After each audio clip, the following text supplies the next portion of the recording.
Hace semanas atrás prediqué un mensaje titulado Vientos de Doctrina. No pensé predicar una segunda parte, pero el impacto y la acogida que tuvo esa enseñanza con la cual instruía al respecto, por tal razón he sentido hoy ministrar una vez más a la iglesia de nuestro Señor Jesucristo en lo pertinente. Para ello les voy a pedir Biblias abiertas. Biblias abiertas porque parece que hoy por hoy no se abren mucho las Biblias y no es por culpa de la feligresía o el pueblo de Dios. Creo que el desatino ha sido el del liderazgo que ha basado su predicamento en, en una retórica con muy poco contenido bíblico. Por lo tanto, hay una carencia brutal de doctrina en el pueblo de Dios. Y si esto es así, hay una falta de fundamento y al no haber un buen cimiento, obviamente se puede caer en cualquier viento de doctrina. La doctrina es para el creyente lo que es el anticuerpo para una persona en un ambiente de contaminación. Entonces, respecto a la iglesia de Jesucristo, sabemos que a lo largo de su historia, su salubridad siempre se ha visto amenazada por influencias doctrinales ajenas a los fundamentos que la caracterizan. De modo que en todo este tiempo, a la iglesia del Señor le ha tocado defender su fe, resistiendo cada viento de doctrina para poder mantener su pureza. A veces le ha tocado estar arrinconada así, aguantando la embestida de nuevos dogmas, nuevas doctrinas, y a veces le ha tocado pues atacar y golpear fuerte porque también hay que defenderse. El desafío que el cristianismo está enfrentando hoy está relacionado con los movimientos judaizantes que operan dentro de la misma iglesia. No están fuera. El movimiento judaizante está dentro de la iglesia. Y eso para ninguno de nosotros es secreto. No solamente es visual, es algo que tú lo puedes escuchar. Entonces, como es sabido, una de las máximas de estos grupos es la insinuación que argumenta que los cristianos gentiles son las tribus perdidas de Israel. Y bajo dicha premisa, hipotéticamente hablando, siendo israelitas nosotros los creyentes, debemos en consecuencia obligarnos a guardar todo lo concerniente a las regulaciones del judaísmo, tales como observancia de días, luna nueva, fiestas judías, tipos de comida y otras clases de rito. La vez anterior en la que hablé de esta temática, di una recomendación coherente a los creyentes que creen que son de las tribus exiliadas. Y es que se realicen un test, ¿verdad? Un test relacionado con el ADN. Repito, que se realicen un test de ADN. Eso es lo más sensato que deberían hacer. Pues a decir verdad, esto no se trata de venir y decir que somos israelitas por fe. No, no, no, no, no. Ya tenemos la primera inconsistencia. Ya les hablaré de eso muy explayadamente a la luz de las escrituras, así que Biblias abiertas. Pero en realidad es que nadie tiene circulando en sus venas sangre de otra raza por fe. Eso no sería coherente, es algo absurdo. Por ejemplo, tú no puedes decir que eres familiar de Bill Gates por fe. No, no, no. Eso no sería coherente. El que es latino, latino es. ¿Verdad que sí? El que es anglosajón, anglosajón es. El que es ario, ario es, el que es asiático, asiático es, y el que es semita, semita es. De modo que en nombre de la fe, nadie se puede declarar trasvasado a otro tipo de cultura. Eso sería una locura. Así que repito, realizarse un test de ADN sería lo más sensatamente responsable y concluyente.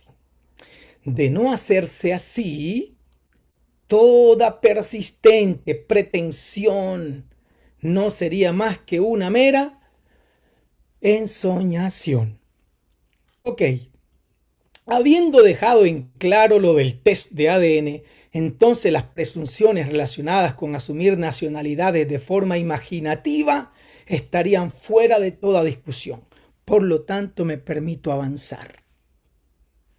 Queridos, la no correcta interpretación de la Biblia es lo que conlleva aplicaciones fuera de todo orden. Por lo tanto, considero que lo que ha traído esta desafortunada confusión al pueblo de Dios ha sido los alcances desmedidos a los que han querido relacionar que somos como un Israel espiritual. Pero como les dije hace un momento, trataré de ello ampliamente más adelante.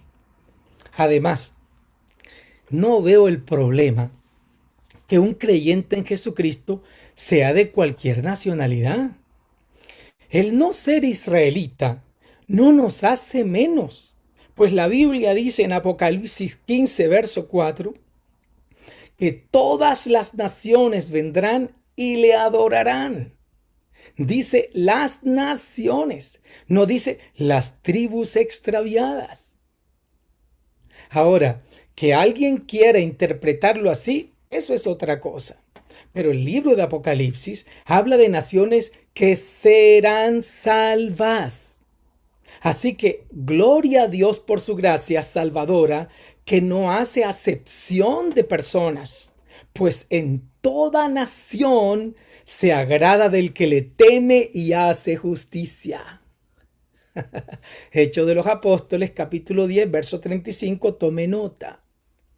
Pero repito, si alguien quiere interpretar que los creyentes, repito la cita bíblica, Hechos 10, verso 35, pero si alguien les decía, quiere tomar las cosas de otra forma, que los creyentes que hacen justicia y temen a Dios en cada nación son las tribus extraviadas de Israel, les digo, eso no solo es negar la salvación de los gentiles, sino también equivale a negar la salvación a los gentiles.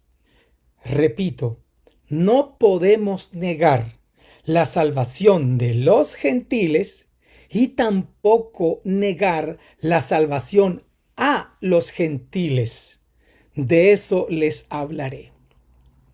Pero insisto, que no tienes por qué dejarte alucinar por el predicamento que insinúa que eres un israelita y no de descendencia gentil.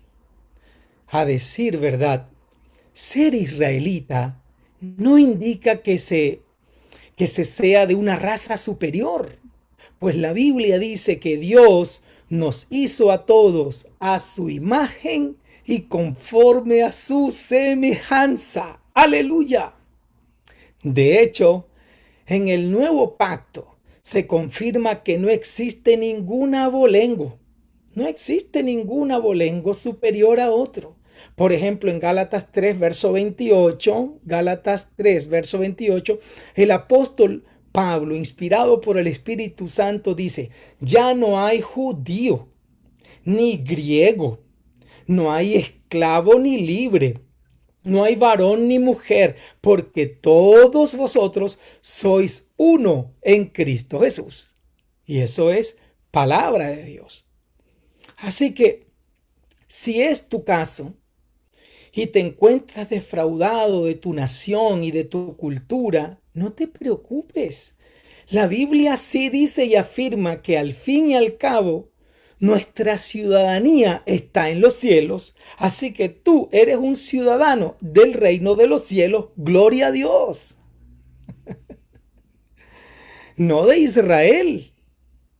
Dice que nuestra ciudadanía está en los cielos. Filipenses capítulo 3, versículo 20. Concluyentemente, la salvación es tanto para israelitas como para gentiles. Y pretender ser israelita no siéndolo es adentrarse a un asunto muy, pero muy delicado en la relación con Dios, y te lo voy a probar hoy. Además, israelitas y gentiles son razas tan, pero tan diferentes que las exigencias de Dios para con Israel, que es la nación de su pacto patriarcal, es innegable. No son las mismas entonces, repito, las exigencias de Dios para Israel no son las mismas obligaciones que Él requiere de los gentiles.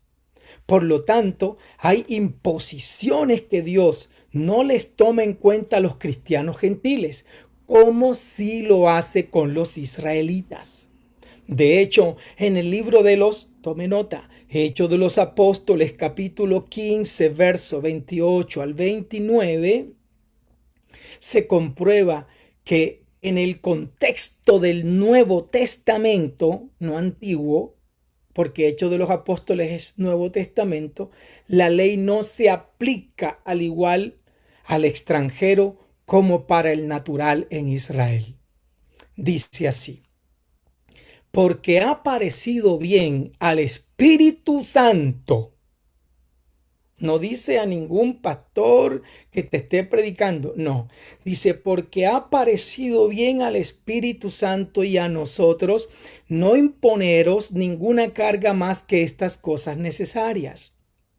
Que os abstengáis de lo sacrificado a los ídolos. Esto es una palabra para los gentiles, para la iglesia gentil.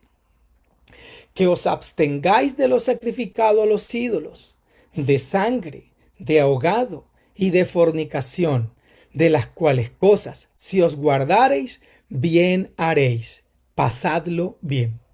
Así que, queridos, está claro, no eran las mismas imposiciones para los israelitas que para la iglesia de Jesucristo. ¿Por qué tendríamos entonces que guardar ahora la ley? Si según Efesios 2, capítulo 5, Dios no nos dio vida cuando no cumplíamos la ley. Nosotros no cumplíamos la ley, pero a Dios le plujo salvarnos. Eso lo dice Efesios 2:5. Aún estando nosotros muertos en pecados, nos dio vida juntamente con Jesucristo. Por gracia sois salvos. Entonces, si Dios nos salvó por su gracia sin haber guardado la ley, ¿por qué tenemos que guardarla ahora? ¿Les hace sentido o no les hace sentido? Claro que es coherente. En ninguna parte de la Biblia se nos dice que nosotros debemos derivar en el judaísmo. ¿Por qué? Porque Jesucristo basta. Jesucristo basta. Ahora bien, sabemos que fue Israel la nación con la cual Dios hizo su pacto, una realidad. Sin embargo, su Hijo Jesucristo trajo el nuevo pacto, no con una nación, fíjate, sino con la humanidad entera.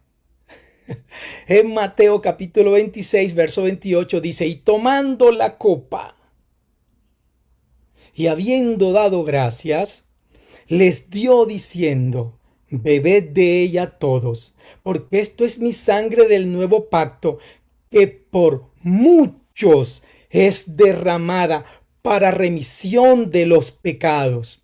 De modo que el nuevo pacto está relacionado no con una nación como el antiguo pacto, sino con toda la humanidad. No con las tribus extraviadas de Israel, pues aquí está escrito que es para el perdón de pecados. ¿Y quiénes pecaron? La Biblia responde, por cuanto todos pecaron y están destituidos de la gloria de Dios. Romanos 3:23. Por lo tanto, eso incluye como pecadores tanto a gentiles como israelitas. Y siendo pecadores necesitan venir al arrepentimiento en Cristo Jesús. Reitero, el antiguo pacto Dios lo hizo con una nación, los israelitas. Y en el nuevo pacto, Dios no solo involucra a la nación, la salvación de los gentiles, sino que también invita a la nación de su pacto a renovarlo, pues ellos lo habían invalidado, y su validación no consiste en reactivar los ritos de su religión judaica y otras observancias, sino que esa validación consiste en recibir a aquel a quien el Padre envió, a su Hijo Jesucristo. Aleluya. Que fluya la palabra, hermano, que fluya la doctrina. Esto apenas comienza. Prepárese, tome nota, escriba, organícese, concéntrese, pero que fluya hoy la doctrina. Y lo que es más, está escrito que de los dos pueblos, o sea, de la nación del pacto, ¿verdad? Los israelitas y los gentiles, él hizo un solo pueblo. Eso lo dice la Biblia. Pero cuando dice que Dios de los dos pueblos hizo uno solo, no está diciendo que nos hizo uno a los gentiles con Israel. No, no, la Biblia jamás ha dicho eso. La Biblia dice que nos hizo uno en Cristo. En Cristo, que es el nuevo pacto. Así que en él derivan ambos pueblos. Por lo tanto, los gentiles no somos injertados en Israel, sino en Cristo. Gloria a Dios. Porque es que esta cristiandad de hoy que preocupa, debe tener en claro que esto, y lo digo con todo respeto, esto no se trata de Israel y sus observancias. Esto se trata es de Jesucristo y su palabra. Ese es el nuevo pacto. Y a su nombre sea la gloria. Y a su nombre sea la gloria. Se trata es de Jesucristo. Ok. Ahora bien, como el nuevo pacto está asociado a la gracia y el antiguo pacto está asociado con la ley, debemos tener pero mucho cuidado, pues les presentaré ahora una sentencia bíblica para quienes en plena época de la gracia se aferran a los rudimentos de la ley. Gálatas capítulo 5, versículo 2 al 4. Dice: He aquí yo, Pablo, os digo que si os circuncidáis, de nada os aprovechará Cristo. Y otra vez testifico a todo hombre que se circuncida, que está obligado a guardar toda la ley. De Cristo os desligasteis, los que por la ley os justificáis, de la gracia habéis caído. ¿Qué tal? Tremenda palabra. Queridos, esto se llama doctrina, fundamento bíblico de la fe para el pueblo de Dios. Pero miren cómo nos lo enseña en Gálatas 2:21 de esta forma el apóstol Pablo. No desecho la gracia de Dios, pues si por la ley fuese la justicia, entonces por demás murió Cristo. ¡Wow!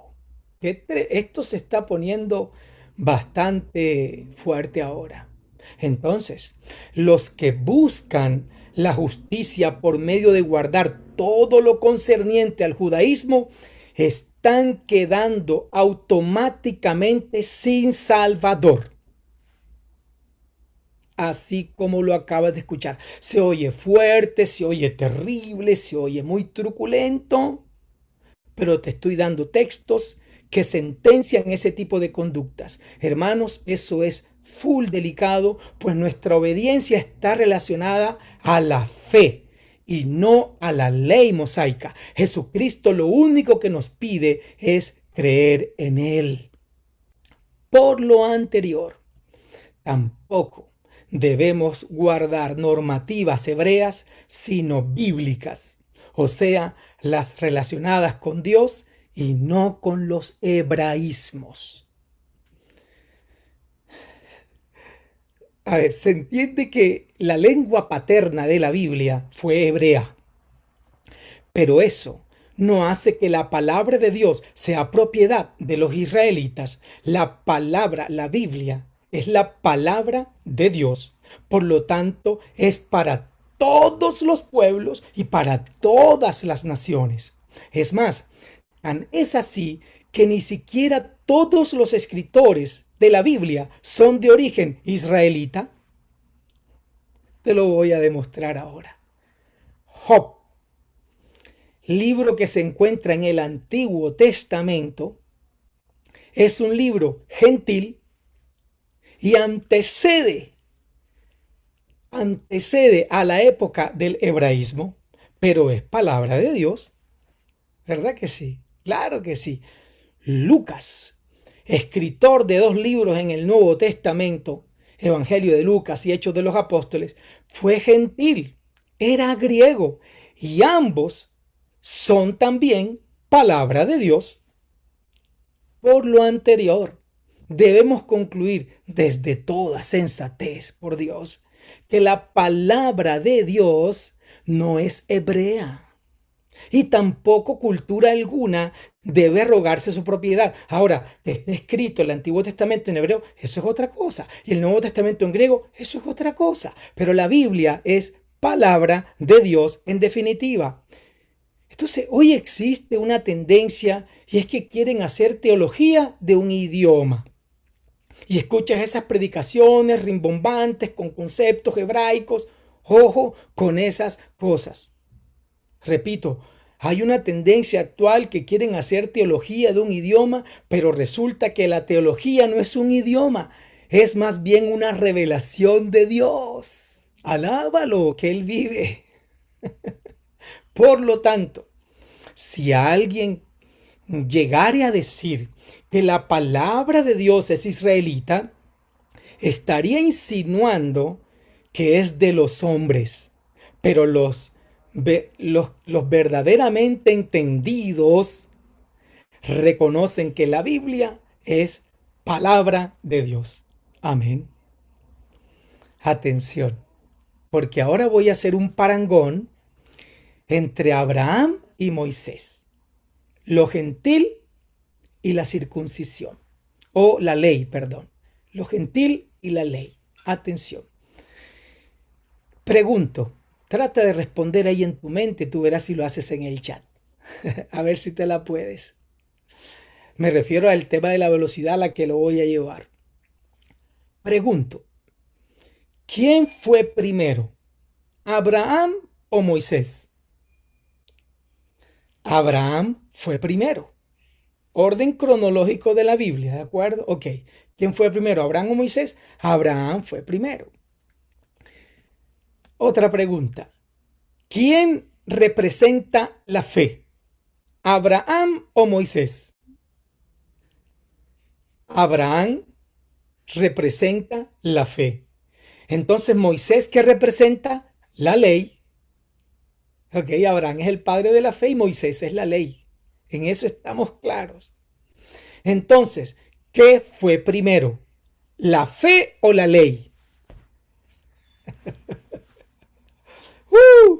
La fe, ¿verdad? Claro, la fe fue primero, porque la fe está ya en Génesis 14 y la ley está en Éxodo 20. ¿Quién? Otra pregunta. ¿Quién recibió el llamado de Dios antes de existir la circuncisión? ¿Abraham o Moisés? Abraham. Entonces, ¿Moisés qué representa? Moisés representa, en ese contexto, el llamado posterior a la circuncisión. una última pregunta. ¿Quién es el padre de la fe?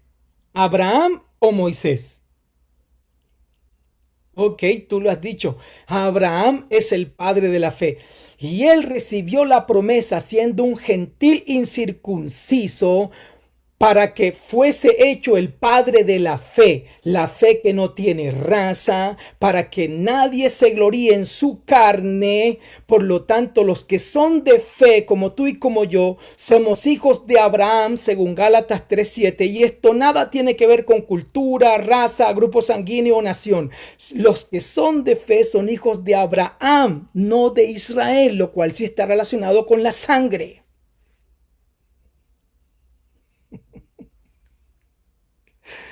Aleluya. Uno se goza de verdad mirando toda la escritura, leyendo la palabra y poder decir, Señor, gracias, Padre, estamos en tu propósito. En conclusión, la promesa en Abraham, que es en Abraham, no la recibe un israelita. Abraham no era un israelita. ¿De acuerdo? Fue una persona que llevó la descendencia, produjo la descendencia de los israelitas, pero él como tal no fue israelita, fue gentil, caldeo. ¿Se entiende o no se entiende? Y es el padre de la fe, y los que son de fe son hijos de Abraham, no por contexto sanguíneo, ¿de acuerdo? Gloria a Dios, sino por la promesa de salvación. Nada tiene que ver con cultura, con etnia y demás. Repito, la promesa no la recibe un israelita, sino un caldeo gentil, en condición de incircunciso, como lo fue Abraham, antepasado de los israelitas, pero ante todo, padre de la fe. Por lo tanto, los que son de fe son hijos espirituales de Abraham. Entonces, ¿por qué? Porque en Abraham serían benditas todas las familias de la tierra y todavía no existían los israelitas. Aleluya. Oye, qué maravilla, qué maravilla. Te voy a leer textual Gálatas 3 del 6 al 14. Del 6 al 14. Gálatas capítulo 3. Así Abraham creyó a Dios y le fue contado por justicia. Sabed, por tanto, que los que son de fe, estos son hijos de Abraham, no de Israel. Y la escritura, previendo que Dios había de justificar por la fe a los gentiles, dio de antemano la buena nueva a Abraham, diciendo: en ti serán benditas todas las naciones. ¡Wow! Qué emoción, pero bueno, debo contenerme. Verso 9 y continúo. De modo que los de la fe son bendecidos con el creyente Abraham, porque todos los que dependen de las obras de la ley están bajo maldición. I'm sorry, yo no he dicho eso, lo dice la palabra de Dios. Repito, verso 10, porque todos los que dependen de las obras de la ley están bajo maldición, pues escrito está: maldito todo aquel que no permanece en todas las cosas escritas en el libro de la ley para hacerlas. Y que por la ley ninguno se justifica para con Dios. Es evidente, porque el justo por la fe vivirá. Verso 12. Y la ley no es de fe, sino que dice: el que hiciere estas cosas vivirá por ellas. Verso 13. Cristo nos redimió de la maldición de la ley, hecho por nosotros maldición, porque está escrito: maldito todo el que es colgado en un madero. Verso 14 y termino: para que en Cristo Jesús la bendición de Abraham alcanzase a los gentiles, a fin de que por la fe recibiésemos la promesa del Espíritu. Aleluya. Wow. Queridos, que fluya la doctrina, porque hoy sí o sí tenemos que quedar claros en todo esto. Así que una cosa es ser hijos de Israel y otra es ser hijos de Abraham. Yo no soy hijo de Israel, pero soy hijo de Abraham por la promesa de la fe que deriva en salvación. Los que son de fe son hijos de Abraham para salvación por medio de la gracia. pero porque Abraham mismo recibió por gracia el llamamiento, pero los que son de la ley, ojo, son hijos de Jacob. ¿Se entiende? Porque Jacob es el padre de las 12 tribus de Israel. De hecho, en Jacob comienza el concepto Israel, no en Abraham. Aleluya.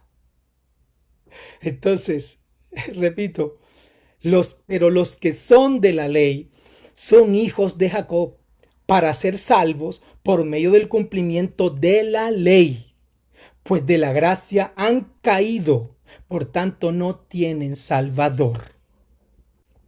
Si te aferras a la ley, no digas que estás en la gracia, de ella te has caído.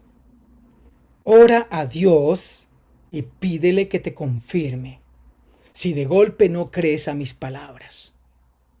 Te remito a la oración y que Dios te revele y espero que te reencauce. Continúo. Hay muchos textos que se vienen, más capítulos. Avanzamos. Pero por medio de la fe, de esta fe de la que estamos hablando, hemos dicho, Dios hizo de los dos pueblos, gentiles e israelitas, uno solo. Una gran verdad. No por medio de la ley, no, sino por medio de la fe. Así que en Abraham, el gentil, oigan bien, en Abraham, el gentil, a quien Dios llamó siendo un incircunciso, porque Abraham era incircunciso, el Señor vincula a los dos pueblos y de ambos hizo uno. Y todo aquel que cree y tiene fe en Jesucristo, sea gentil o judío, Dios lo constituye en ese pueblo único. ¿Cómo se llama ese pueblo único? La iglesia de nuestro Señor Jesucristo.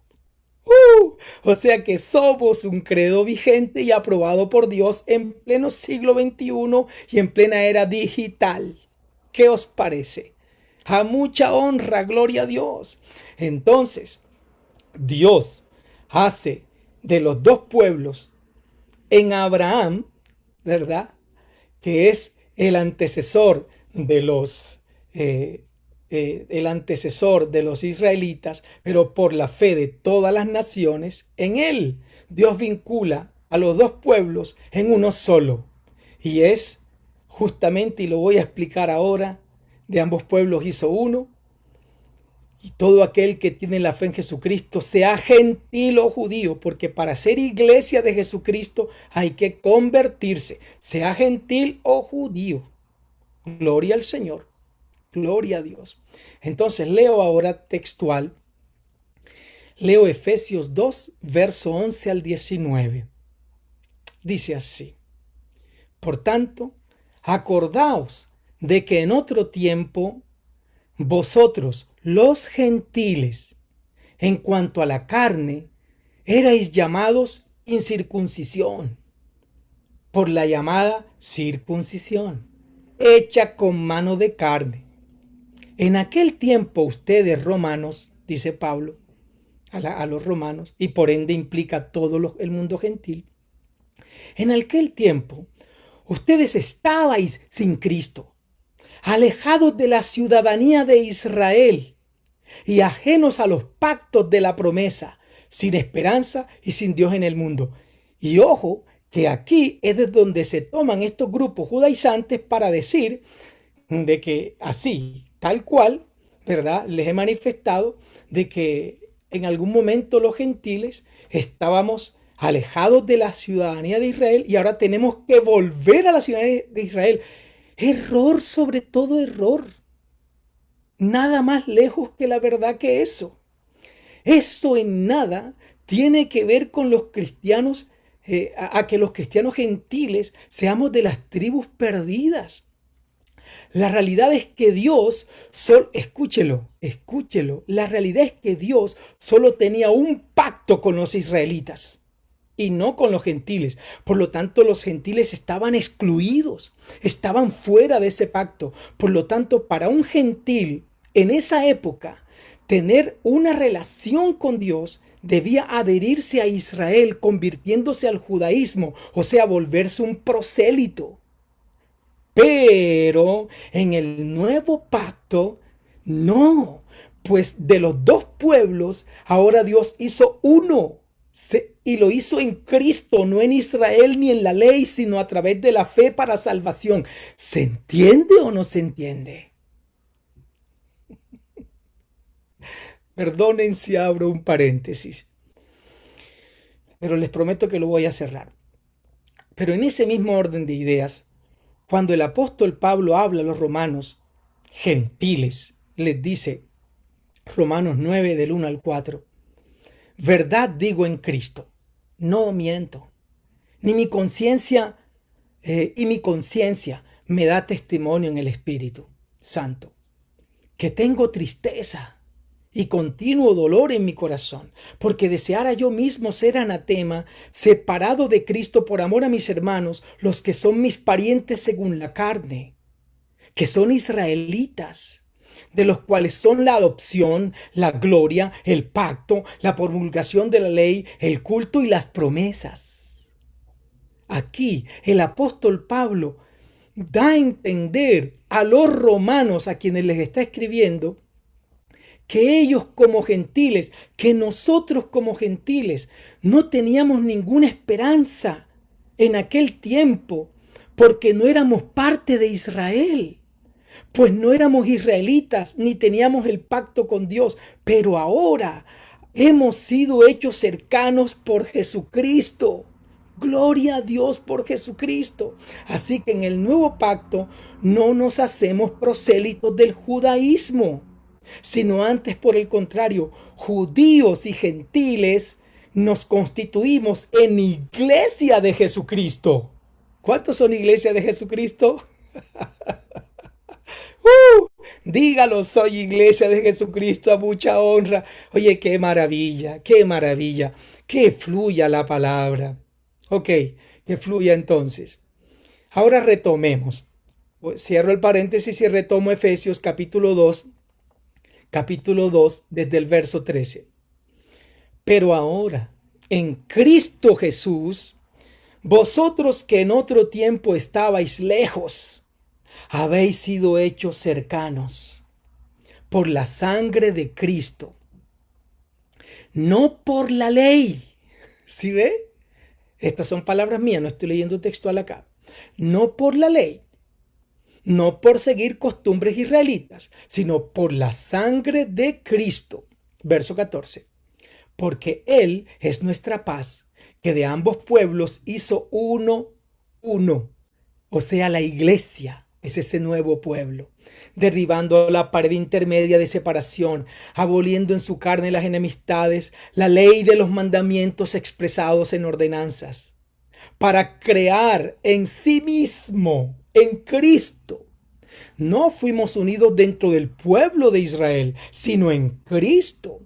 Ahora, tanto israelitas y gentiles creyentes que reciban la salvación son constituidos como cristianos.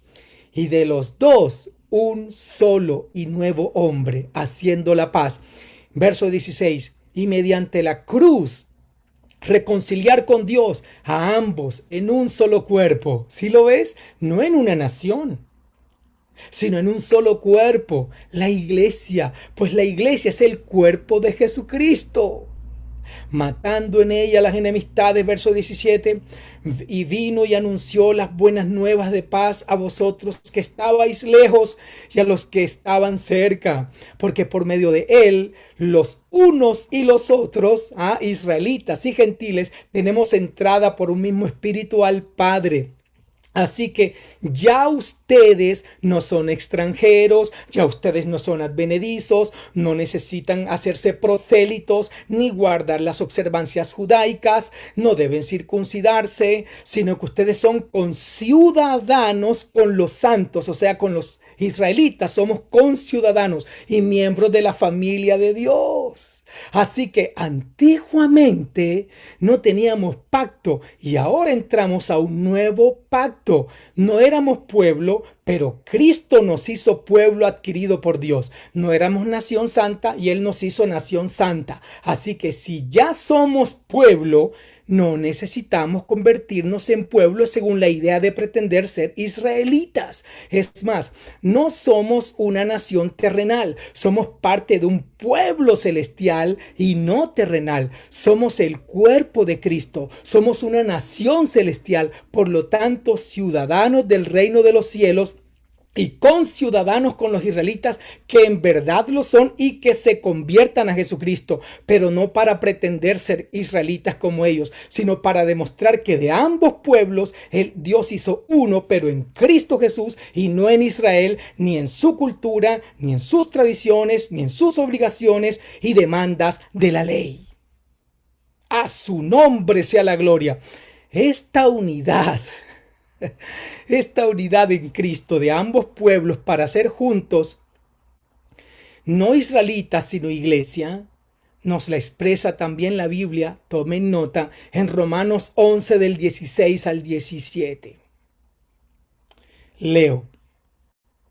Oigan esto, aquí hay otra bomba, qué cosa tan linda esta. Escucha, verso 16, si las primicias son santas, también lo es la masa restante. Si la raíz es santa, también lo son las ramas. Pues si algunas de las ramas fueron desgajadas, y tú, siendo olivo silvestre, has sido injertado en lugar de ellas, y has sido hecho participante de la raíz y de la rica savia del olivo. Miren qué interesante. Verso 16. Obsérvenlo conmigo. Dice, si las primicias son santas, Israel fue la primicia porque son la nación del pacto. Fueron primero que nosotros los gentiles. Si las primicias son santas, o sea, Israel, dice, también lo es la masa restante, o sea, el resto de las naciones, o sea, nosotros los gentiles. Ok, dice, y si la raíz es santa, Jesucristo, ahora aquí entra un tercer actor. Aquí no solamente hay dos actores, hay tres actores en estos dos textos. Israelitas, gentiles y Jesucristo. Tercer actor. Y si la raíz es santa, Jesucristo, no Israel, también lo son las ramas, o sea, Israel. Israel no es santa en sí misma, por Dios, ni nosotros. Es por el mérito de Jesucristo. Entonces, se concluye que la raíz es Cristo. Entonces dice, y también, y si la raíz es santa, Jesucristo, y también lo son las ramas, Israel, verso 17. Pues si algunas de las ramas fueron desgajadas, Israel, cuando se cayeron de la gracia y crucificaron a Jesucristo y le rechazaron, dice más, leo, y tú siendo olivo silvestre, nosotros los gentiles, de nuevo, has sido injertado en lugar de ellas y has sido hecho participante de la raíz y de la rica savia del olivo, Jesucristo nuevamente. En conclusión, observen estas seis distintas figuras y su relación con cada quien. Dos figuras metafóricas para cada uno de ellos. Así que, atención, en este texto, las primicias y las ramas representan a Israel. La masa restante y el olivo silvestre, rústico, montés, representa a los gentiles. Y finalmente, la raíz y la rica savia del olivo representan a Jesucristo. ¡Qué interesante! Dos figuras metafóricas para cada uno en estos textos bíblicos, tanto para Israel, para gentiles y para Jesucristo. Y todos los gentiles, estamos insertos en Cristo, no en Israel, Gloria a Dios, a su nombre sea la gloria. Jesús dijo, yo soy la vid y vosotros los pámpanos. Y del mismo modo, como Pedro no puede ser la piedra sobre la cual se cimenta la iglesia, así tampoco nada humano o corruptible puede ser el tronco en el que son injertadas tanto las ramas como el olivo silvestre. De modo que el tronco o el tallo de todo es Jesucristo, el cual mediante su nuevo pacto hace de los dos pueblos, ¿verdad? Ramas y olivo, los injerta en él, los hace uno solo. Así que los gentiles no están injertados en Israel. ¿Me comprendes, Méndez? Ok. Por otro lado, les voy a mostrar ahora un episodio que se enmarcó en una tremenda discusión entre el apóstol Pablo y el apóstol Pedro. Una tremenda discusión. Vamos a verlo. Gálatas capítulo 2, verso 11 al 16. Dice así. Pero cuando Pedro vino a Antioquía, le resistí cara a cara. Palabras del apóstol Pablo, fíjate. Dos grandes hombres de Dios en una tremenda discusión. Pero cuando vino Pedro a Antioquía, le resistí cara a cara porque era de condenar. Pues antes que viniesen algunos de parte de Jacobo, comía con los gentiles. Pero después que vinieron, se retraía y se apartaba porque tenía miedo de los de la circuncisión. Y en su simulación participaban también los judíos, de tal manera que aun Bernabé fue también arrastrado por la hipocresía de ellos. Y cuando vi que no andaban rectamente conforme a la verdad del Evangelio, dije a Pedro delante de todos: Pedro, si tú, siendo judío, vives como los gentiles y no como judío, ¿por qué obligas a los gentiles a judaizar? Nosotros, tú y yo, judíos de nacimiento y no pecadores entre los gentiles, sabiendo que el hombre no es justificado por las obras de la ley, sino por la fe de Jesucristo, nosotros también hemos creído en Jesucristo para ser justificados por la fe, Pedro, de Cristo, y no por las obras de la ley. Por cuanto por las obras de la ley nadie será justificado. ¡Wow! Tremenda palabra, hermanos. Como podemos observar en este relato, el apóstol Pedro estaba bien centrado en la doctrina de Cristo. Claro que sí. Aquí hay que decir todo lo que corresponde. Repito, en este relato podemos ver que Pedro, no obstante un error que cometió, el hombre estaba claro en cierto aspecto de la doctrina de Jesucristo, pues siendo judío, no estaba obligándose a guardar la ley y las costumbres judías, ya que él comía comida de gentiles. Mire qué interesante esto. Pedro comía comida de gentiles. O sea, lo que la ley le prohibía a él, pero como pueden ver, Pedro, aunque era judío y la ley prohibía a los judíos comer cierto tipo de gastronomía, al parecer a Pedro le había quedado bien claro cuando en otra anterior oportunidad Dios le dio una revelación en la que veía en visión descender del cielo un lienzo con todo tipo de animales cuadrúpedos y reptiles, y la voz le dijo: levántate, Pedro, mata y come. A lo cual él respondió: Señor, no, porque ninguna cosa común o inmunda he comido jamás. Y Dios le indicó: lo que Dios limpió, tú no lo llames común. Ok, eso puede hacer referencia al mundo gentil, pero te voy a probar que eso también hace referencia a comida gentil, la cual ahora Pedro iba a comenzar a consumir. Ok, ese mismo día de esa visión, un gentil centurión romano mandó a buscar a Pedro para que le predicase el evangelio a él y a toda su familia. Y cuando Pedro se encaminó para acudir de camino, Dios comenzó a destruir sus estructuras religiosas. Pues de partida entró a casa de un gentil, lo cual no hacía un judío, ni siquiera cristiano en esa época. Y Dios comienza a destruir esa estructura religiosa del apóstol Pedro.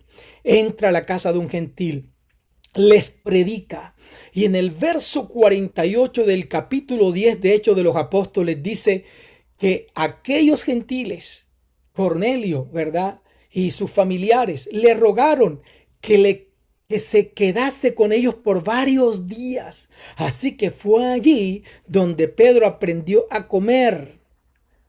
Se asoció con la ingesta de comida de gentiles. Lo extraño de hoy es que hoy día está sucediendo todo lo contrario. Hay cristianos gentiles que se sienten incómodos comiendo su tipo de alimento, pensando que ofenden a Dios si no comen comida kosher, o sea, comida israelita. Y yo pregunto, ¿quién dijo eso jamás en la Biblia? Dígame, ¿dónde está eso en la Biblia? No hay eso en la Biblia. La Biblia nos exime de eso a los gentiles, ya se los desprové en Hechos de los Apóstoles. En fin, en el caso de Pedro, en la libertad en Cristo, él dejó las regulaciones gastronómicas relacionadas con la comida kosher o israelita y comía, según Gálatas 2, del 11 al 16, comida de gentiles. Por eso Pablo le dice, tú que vives como los gentiles y no como judío. ¿Por qué? Porque Pedro había sido libre, era libre de las ordenanzas y los mandamientos y todas esas cosas que se correspondían a personas no creyentes en Cristo Jesús.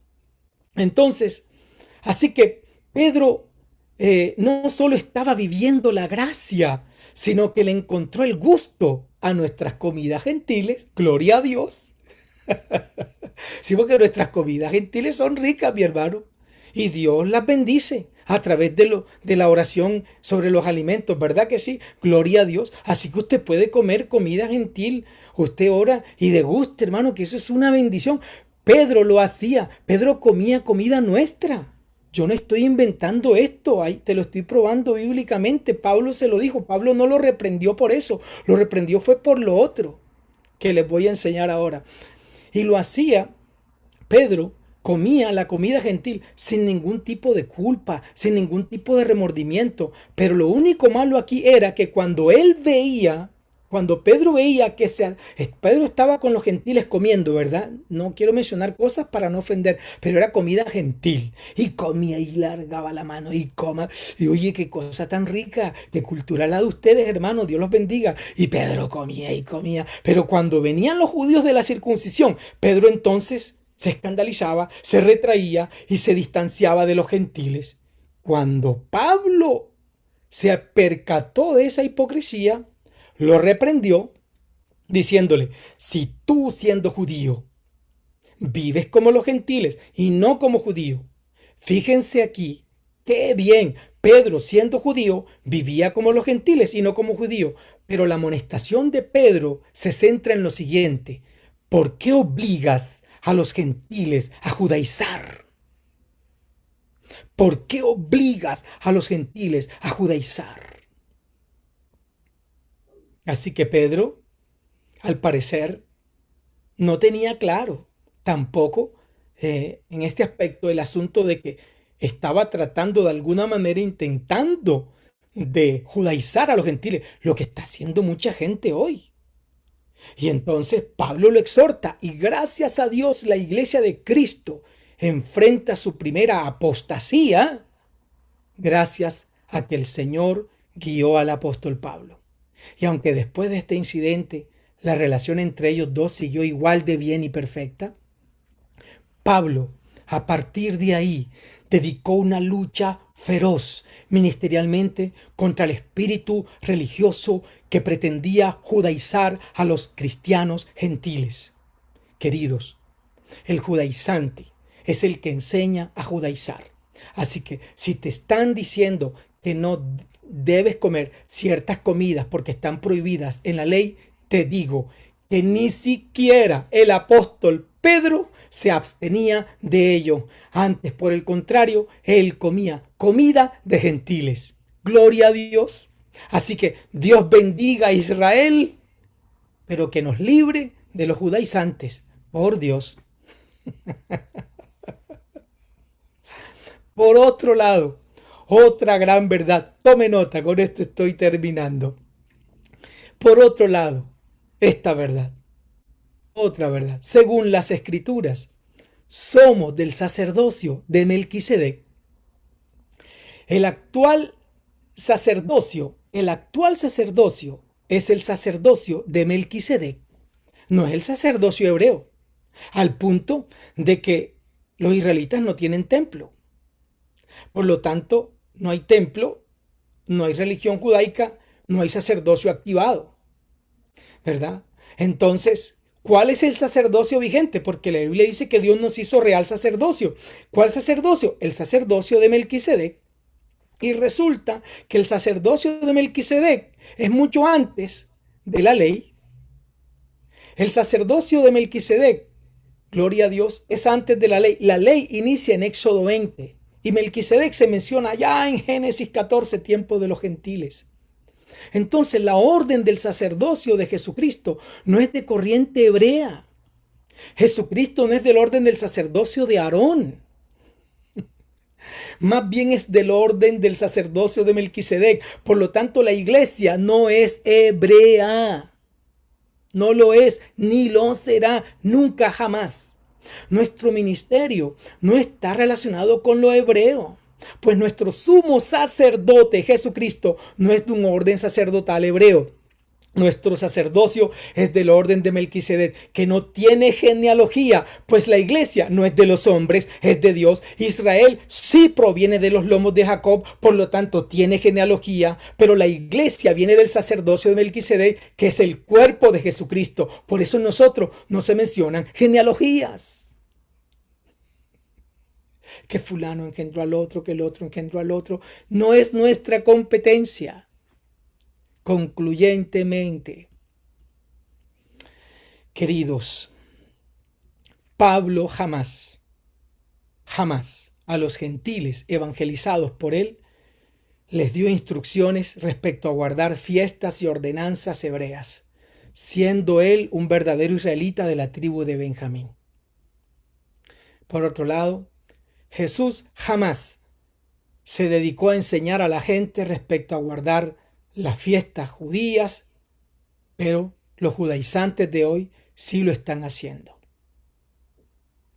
¡Qué terrible! Judaizar es enseñar a los gentiles a guardar enseñanzas y ordenanzas que no son para ellos. Queridos, les he hablado en nombre de Dios, en nombre de la doctrina sana. Gloria a Dios, para que se reencaucen en la senda quienes están cayendo en vientos de doctrina. Oramos al Señor. Padre, gracias por tu palabra, Señor. Gracias, Señor y Rey de Gloria, por todo lo que hoy nos has enseñado. Gracias, Espíritu Santo, por tu palabra. Que tu palabra siga corriendo y se siga glorificando.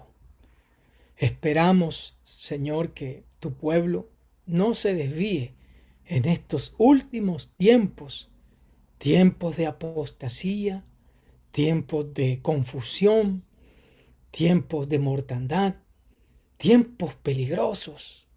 Ayúdanos a retener firme la fe que una vez recibimos. Gracias por Jesucristo. Gracias, gracias Dios, porque las naciones son salvas y seguirán siendo salvas. para la gloria de tu nombre. En Cristo Jesús, Señor. Amén y amén. Queridos, que Dios los bendiga grandemente.